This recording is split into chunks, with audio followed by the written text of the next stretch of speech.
turabashuje twaye ikaze ku biganiro byacu Suzanne Saduku cyari mu Rwanda mu ntara y'Amajyepfo mu Majyaruguru Iburasirazuba Iburengero bwaryo suze kandi abantu badukurikira mu mujyi wa Kigali tutirengagije abantu badukurikira mu bihugu by'abaturanyi mu Burundi Uganda Tanzania Congo Kinshasa Congo Brazzaville Suzanne Saduku cyari muri Aziya mu Burayi no muri Leta Zunze Ubumwe za Amerika. Kuri uyu munsi wa none rero tugiye kugaruka muri Afurika. Aha dufite urutonde rurerure rwa perezida 10 b'abanyagitugu babi mu mateka ya Afurika. Ibihugu byinshi muri Afurika byagiye bigira impinduka nyinshi zitandukanye muri guverinoma. Imwe ivaho isimburwa n'indi kenshi hadakoreshejwe ubushobozi ndetse n'ubushake bw'abaturage. Gukoresha igitugu ni kimwe mu byagiye biranga ibihugu byinshi byo muri Afurika kandi no kuri ubu hakaba hari ibihugu bimwe na bimwe bikirangwamo igitugu. Abayobozi benshi bo muri Afurika bafata ubuyobozi bavuga ko bazakoresha demokarasi ariko bikarangira bashyizeho ku ruhande ibya demokarasi ahubwo bagahitamo gukoresha inyungu zabo bwite aho gukorera abaturage. Rero kuri uyu munsi wa none tugiye kubagezaho urutonde rw'abaperezida 10 babi bayoboresheje igitugu kurusha abandi mu mateka y'uyu mugabane wa Afurika. Ku mwanya wa 10 twasanga Charles Taylor. Uyu ni umunyaliberia. Ubuzima bwa Charles Taylor Makata Ganagay wagira ngo ni filime yakina. Uyu yabaye perezida wa 22 wa Liberia kuva tariki ya 2 Kanama 1997. Nuko ayobora kugeza kuwa 11 Kanama 2003. Mbere y'uko aba perezida Taylor yarezwe arangwa n'uburiganya mu mitungo nuko ahungira muri Leta Zunze Ubumwe za Amerika. Nibwo nyuma yafashwe arafungwa nkuko bigenda ku mukinnyi w'ibanze wa filimi cyangwa se actor of movie. Yacitse gereza muri US nuko agaruka muri Afurika. Mu mwaka w'1997 yatoreye kuba perezida.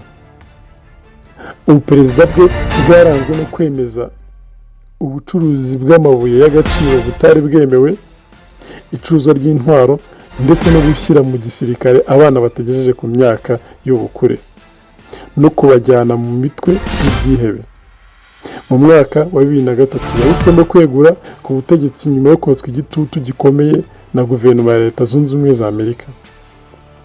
Mu mwaka wa 2012 Taylor nibwo yashinjwe ibirego bigera kuri 11.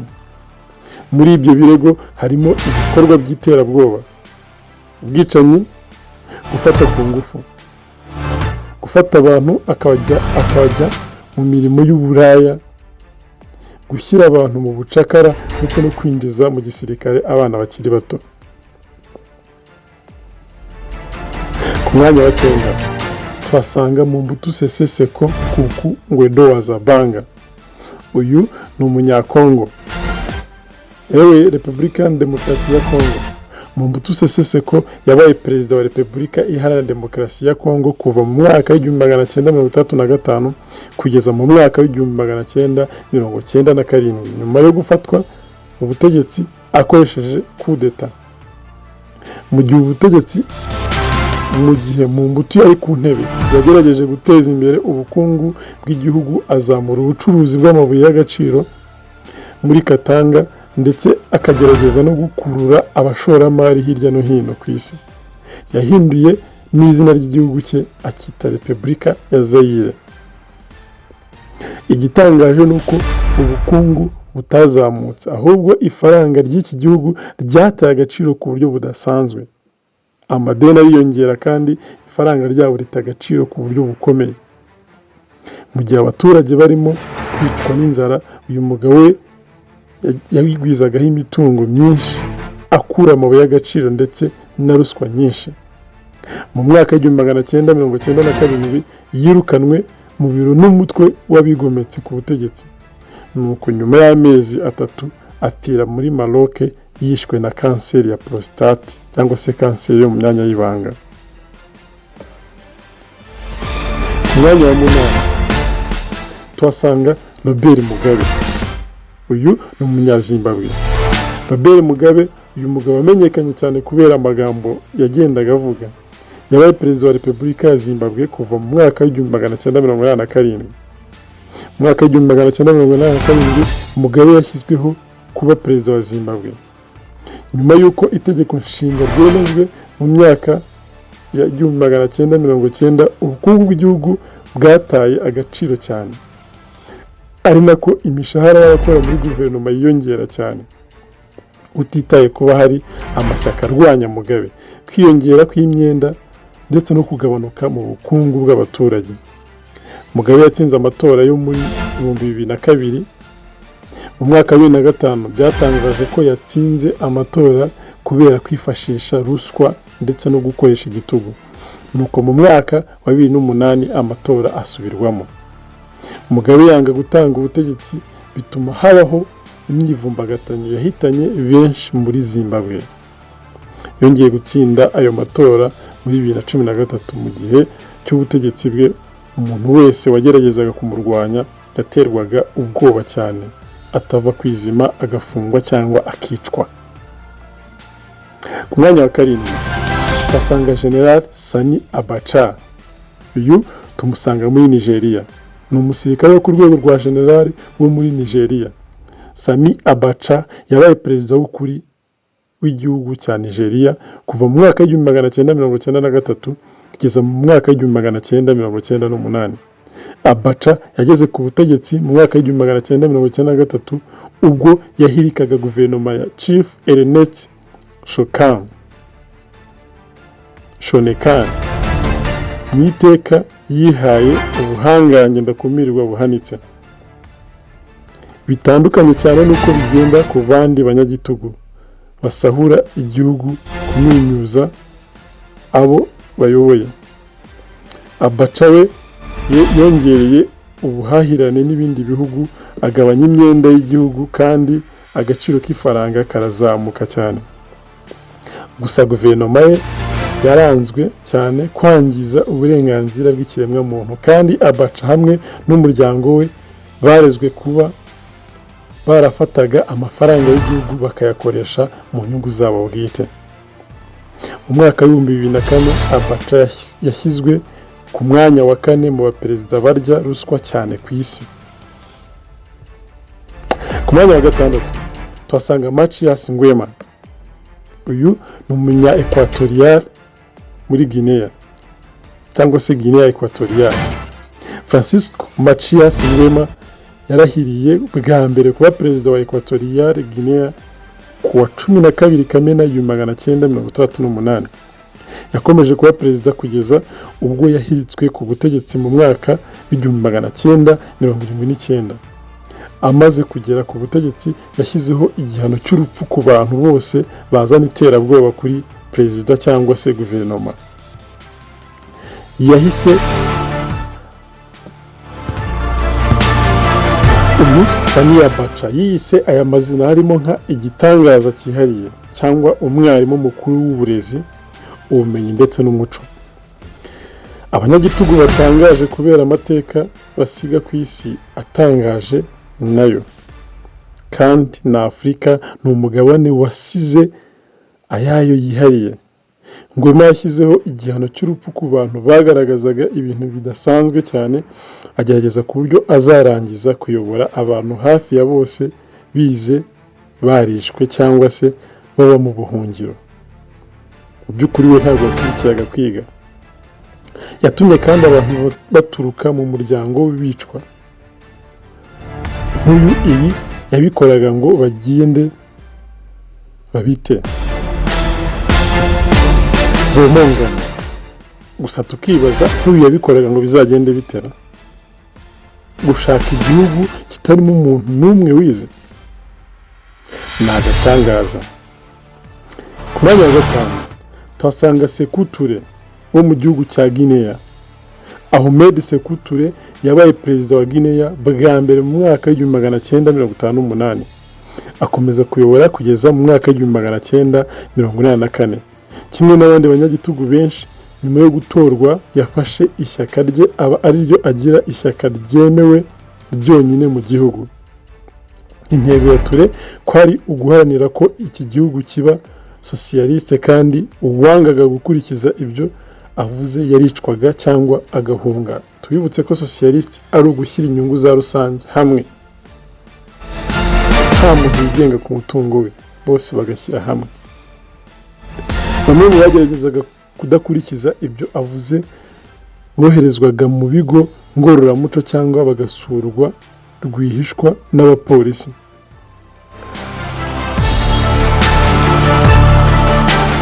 Abarirwa mu baturage 50,000 bivugwa ko bishwe mu gihe cy'ubuyobozi bwa Ture. Ture kandi yari inshuti kandi yahaye ubwihisho Kwame Nkrumah wahoze ari perezida wa Ghana, Madino Keita wa Mali, Malcolm X na Stokely Carmichael. Ku mwanya wa 4 tuhasanga umunyasomaliya witwa Siada Barre. Mohamed Siada Barre yabaye perezida wa Repubulika ya Demokarasi ya Somalia kuva mu mwaka w'1939 kugeza mu mwaka w'1991. Nyuma y'icwa rya perezida wa kabiri wa Somalia, Siada Barre niwe wari uyoboye coup d'etat yafashe guverinoma. Yahise yigira umukuru w'inama y'ikirenga n'impinduramatwara Supreme Revolutionnaire Council. Nkuko abandi banyagitugu babigenzaga, yihaye ubuhangange bw'ikirenga mu gihe cy'ubutegetsi bwe. Mu gihe cy'ubuyobozi bwe, Barre yazamuye umubare w'abaturage bo muri Somalia bize, aca ikimenyane ndetse azamura inganda zo mu gihugu mu rwego rwo kuzamura ubukungu. Nubwo ibyo byose yabishyizemo ingufu, iryo terambere ryagaragariye amaso. Ubutegetsi bwa Barre bufatwa nk'ubutegetsi bw'igitugu gikabije. Yishe benshi, afunga benshi ndetse anatoteza benshi. Uwageragezaga kutagendera mu murongo we, kandi yimye agaciro uburenganzira bw'abaturage. Yari afite amariba y'amazi arimo uburozi, amashyo ndetse n'abantu bashinzwe kurasa. Ku mwanya wa 3 tuhasanga Omar al-Bashir, umunyasudani. Nyuma yo guhirika guverinoma yatowe akoresheje coup d'etat, Omar al-Bashir yahise yigira perezida wa Sudani ku wa Kanama 16, 1993. Nibyo koko nyuma yo gufata ubutegetsi yashyize hasi amashyaka atagendera mu murongo we, ndetse ashyira ku isonga ishyaka rye, kandi yimika amategeko ya Islamic Legal Codes. Yaje gutorerwa kuba perezida wa Sudani nyuma yaho inshuro 3, ariko akarengwa kwiba amajwi, ruswa ndetse no gukoresha iterabwoba mu gihe cy'amatora. Muri Gashyantare 2009 nibwo hatanzwe impapuro zo kumuta muri yombi ashinjwa ubwicanyi, gutsembatsemba abaturage, gufata ku ngufu ndetse no kujya kurwanya abaturage ku bushake gusa. Ntiyigeze ashyikirizwa inkiko. Bitandukanye cyane n'abandi banyagitugu, al-Bashir yashimiwe cyane kubera guteza imbere ubukungu bwa Sudani. Gusa mu mwaka wa 2012 igihugu cyagize ikibazo cy'uko ifaranga ryataye agaciro cyane. Hissène Habré, uyu ni umunyacad. Hissène Habré yabaye perezida wa Chad kuva mu mwaka wa 1982 kugeza mu mwaka wa 1990. Gufata ubutegetsi bwa Hissène Habré byagizwemo uruhare n'ibihugu bikomeye nk'Ubufaransa ndetse na Leta Zunze Ubumwe za Amerika. Mu gihe cy'ubutegetsi bwe, kwangiza amategeko y'ikiremwa muntu ntacyo byari bitwaye. Yashyizeho itsinda ry'ibanga ry'abapolisi rishinzwe kwica ndetse no gutoteza abatagendera ku matwara ye. Guverinoma ya Habré yaranzwe n'ivangura rishingiye ku moko, ndetse igipolisi cy'ibanga cyishe abantu kikabategeka kunywa essence iri mu modoka ndetse bakayibamenaho nuko bakabatwika. Muri Gicurasi 2016 yakatiwe n'urukiko gufungwa burundu kubera gufata ku ngufu, itoteza rishingiye ku gitsina ndetse no gutanga itegeko ryo kwica abaturage bagera ku bihumbi 40. Ku mwanya wa mbere tuhasanga igihangange General Idi Amin Dada. Uyu ni umunya-Uganda. Kwa 25 Mutarama 1971 Idi Amin Dada yakuyeho minisitiri w'intebe Milton Obote.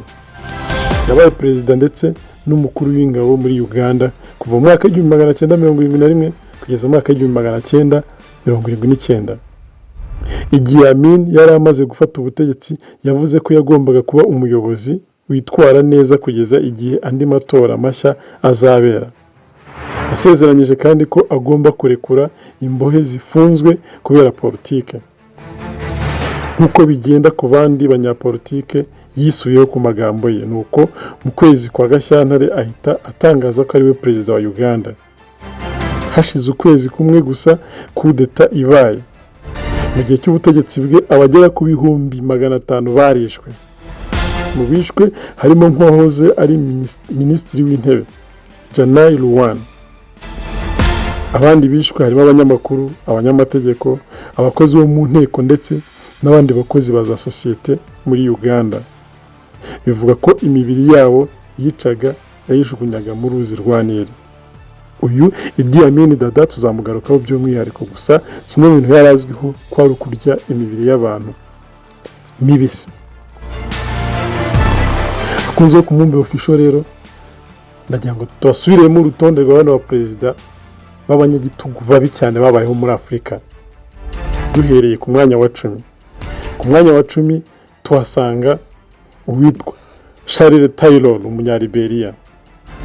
Ku mwanya wa 9 tuhasanga Mobutu Sese Seko Ngwendo wa Zabanga uturuka muri Congo cyangwa Zaire.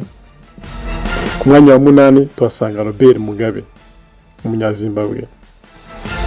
Ku mwanya wa 7 tuhasanga General Sani Abacha umunya-Nigeria. Ku mwanya wa 6 tukasanga Machias Ngwema Francisco umunya-Guinea Equatoriale. Ku mwanya wa 5 tuhasanga Sekou Touré umunya-Guinea Bissau. Ku mwanya wa 4 tuhasanga Saidal Bale umunya-Somalia Mohamed Said Bale. Ku mwanya wa 3 tuhasanga Omar al-Bashir umunya-Sudan. Naho ku mwanya wa 2 tukasanga Hissène Habré umunya-Chad. Ku mwanya wa 1 tukasanga igihangange General Idi Amin Dada. Bakunze ku mumbe official rero nagira ngo dufungire hano, gusa dushimire wakanze subscribe ugakunda ibiganiro byacu, ukabisangiza inshuti n'abavandimwe, ukaduha ibitekerezo, ugakanda no kuri akantu kameze nk'inzogera kugira ngo igihe cyose dushyize ikiganiro kijye gihita kikugeraho. Turabashimiye. Hasta la vista.